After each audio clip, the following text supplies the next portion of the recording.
धर्म क्षेत्र कुरुक्षेत्र में विजय सब्रवाल अपने त्रिशूल के साथ आपके समक्ष हाजिर है। एक तरफ बीजेपी जो 5 विधानसभा की इलेक्शंस अगले महीने होने जा रही हैं, उसमें एक नए तरह का एक्सपेरिमेंट कर रहे हैं। एक तो ये कि जो सीनियर बीजेपी के नेता जो चीफ मिनिस्टर भी रहे, जैसे मध्य प्रदेश में चौहान रहे और राजस्थान में सिंधिया रहीं, उनको वो नकेल डाल रहे हैं। और बल्कि ये कहूँ कि उनके विशेस के अगेंस्ट जाकर ऐसे कार्य कर रहे हैं जैसे जो कि स्टेट लेवल की इलेक्शन के लिए बड़े अजीबोगरीब हैं। वो ये कि सेंटर के मिनिस्टर, वहाँ से मेंबर ऑफ पार्लियामेंट जो है, उनको टिकटें देकर वहाँ इलेक्शन लड़ने के लिए कहा जा रहा है। अब ये एक्सपेरिमेंट किस हद तक कामयाब होता है, ये देखने की बात है, क्योंकि इससे जो स्टेट लेवल के लोअर रैंक के वर्कर होते हैं या लीडर होते हैं, उनके इंटरेस्ट जो हैं वो इफ़ेक्ट होते हैं, डैमेज होते हैं। इसके अलावा बीजेपी जो पिछले 4 सालों से, स्पेशली वैसे तो जब से मोदी जी आए हैं तब से कोशिश चल रही थी, लेकिन पिछले 4 सालों से दक्षिण भारत में जहां से तकरीबन 130 पार्लियामेंट के एमपी इलेक्ट होके आते हैं, उनको साधने के लिए कोशिश कर रहे थे। और पिछले 4 सालों से तो ये कोशिशें बड़ी तेज भी की गई, लेकिन जो पॉलिटिकल पंडित हैं वो ये इस समय मान रहे हैं कि उनका ये दाव जो है साधने का, वो परवान नहीं चढ़ रहा।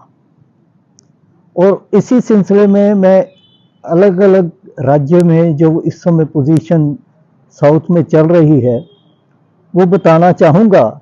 और ये बताना चाहूँगा कि पिछले कुछ महीने पहले जब कर्नाटका की इलेक्शन में बीजेपी हारी, और वो हार भी उसकी बहुत बुरी तरह थी, उसका इफ़ेक्ट जो है वो साउथ इंडिया में जो दूसरी स्टेट्स हैं उसके ऊपर बहुत ज़्यादा पड़ रहा है। अगर हम कर्नाटका की ही बात करें तो अभी जो बीजेपी ने वहाँ HD देवेगौड़ा की पार्टी जो जनता दल सेकुलर के नाम से है, उसके साथ जो उन्होंने अपनी अलायंस की, उसका वहाँ के जो बीजेपी के नेता हैं उनको वो चीज़ पसंद नहीं आ रही। और बल्कि कई तो उनके जो सीनियर नेता हैं उन्होंने ओपनली क्रिटिसाइज भी किया है, यहाँ तक कि ये फार्मर जो वहाँ के बीजेपी के चीफ मिनिस्टर रहे हैं, सदानंद गौड़ा, जो यूनियन मिनिस्टर भी हैं, उन्होंने भी पब्लिकली कहा कि ये जो अलायंस है ये ठीक नहीं है बीजेपी के लिए, और बीजेपी को इससे नुकसान होगा। और ये फील्ड में देखा भी जा रहा है कि कई वहाँ के जो बीजेपी के MP या MLA हैं वो ये सोच रहे हैं कि किसी तरह हम पार्टी को छोड़ें, रिज़ाइन करें, क्या करें। तो ये वहाँ की हालत कोई ज़्यादा बीजेपी के लिए अच्छी नहीं है। इसी प्रकार आंध्रा में भी बीजेपी जो है वो बड़ी संबंध में है कि क्या करे ना करे, किसके साथ जाए, किसके साथ ना जाए। वहाँ आंध्रा की इलेक्शन जो है अगले महीने होने जा रही है, और उसमें जो है वो नहीं, आंध्रा की इलेक्शन सॉरी वो अभी नहीं है, 1 साल के बाद है। लेकिन वहाँ जो 2 पार्टियां इस समय रीजनल पार्टी कहूँ, एक पार्टी तो चीफ मिनिस्टर की है जगन रेड्डी की, और दूसरी वहाँ जो इफेक्टिव पार्टी है वो है चंद्रबाबू नायडू की TDP। अब टीडीपी का बीजेपी के साथ अलायंस हुआ करता था, जो टीडीपी के नेता चंद्रबाबू नायडू ने पिछली विधानसभा इलेक्शन में अपना अलग कर लिया था, लेकिन उसके बाद इनका आपस में बातचीत चलती रही। बीजेपी इसके साथ अलायंस करना चाहती थी, लेकिन इसी दौरान वहाँ के मुख्यमंत्री जगन रेड्डी ने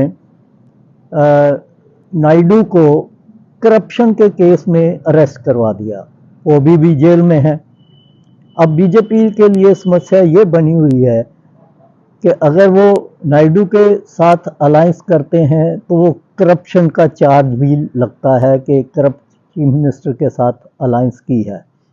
लेकिन उनको फ़ायदा ये है कि अगर तो वो जगन रेड्डी के साथ करते हैं तो वो जूनियर पार्टनर के तौर पे रहेंगे, लेकिन अगर नायडू के साथ करते हैं तो हो सकता है कि बराबर की सीटें उनको मिल जाएं। इसी प्रकार तमिलनाडु तेलंगाना, जिसकी इलेक्शन अगले महीने नवंबर में होने जा रही है, यहाँ भी बीजेपी ने पिछले 4 सालों में, 4.5 पौने 5 सालों में एक अच्छे विपक्ष के तौर पे अपनी पोजीशन काफ़ी हद तक बना ली थी। लेकिन जब कांग्रेस कर्नाटका में जीत कर आई तो उसका इफेक्ट जो है वो तेलंगाना के ऊपर पड़ रहा है कि वहाँ की कांग्रेस के जो वर्कर हैं वो बहुत एक्टिव हो चुके हैं, और वो जो एंटी इनकम्बेंसी वहाँ की सरकार के अगेंस्ट चल रही है, उसका फ़ायदा अब कांग्रेस को हो रहा है, और बीजेपी जो है वो साइड ट्रैक हो गई है, 3rd पोजीशन पे पहुंच चुकी है। और बताया जाता है कि वहाँ के रिज़ल्ट जो हों वो सरप्राइजिंग होंगे। अब देखते हैं, सरप्राइजिंग का मतलब तो यही है कि जो इस समय सरकार है वो जाएगी और कांग्रेस की आएगी, लेकिन अभी पोजीशन इतनी क्लियर नहीं है कि कहाँ पोजीशन स्टैंड करती है। इसी प्रकार तमिलनाडु में जो बीजेपी का अलायंस एडीएमके के साथ था, वो अलायंस टूटने के बाद वहाँ भी बीजेपी की कोई पोजीशन अच्छी नहीं रही, जितनी कि वो उम्मीद करते थे कि एडीएमके के साथ अलायंस करके वहाँ से कुछ एमपी अपने बना सकें। और उसके आगे केरला आता है, तो केरला में तो बीजेपी का अभी, हालांकि इन्होंने बड़े एफर्ट्स किए हैं, बड़ी मेहनत की है पिछली विधानसभा में, लेकिन जो पॉलिटिकल एनालिसिस्ट हैं उनके मुताबिक वहाँ भी बीजेपी की पोजीशन अभी कोई अच्छी तरह नहीं बन पाई।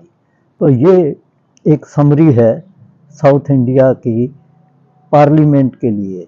बाकी अभी 6 महीने से ज़्यादा समय बाकी है, और पॉलिटिक्स में कुछ भी कहा नहीं जा सकता कि कब क्या चेंज हो जाए। तो देखते हैं कि सर्कमस्टांसेस कैसे चेंज होते हैं और क्या आगे निकल के आता है। आज इतना ही। आप सबका धन्यवाद।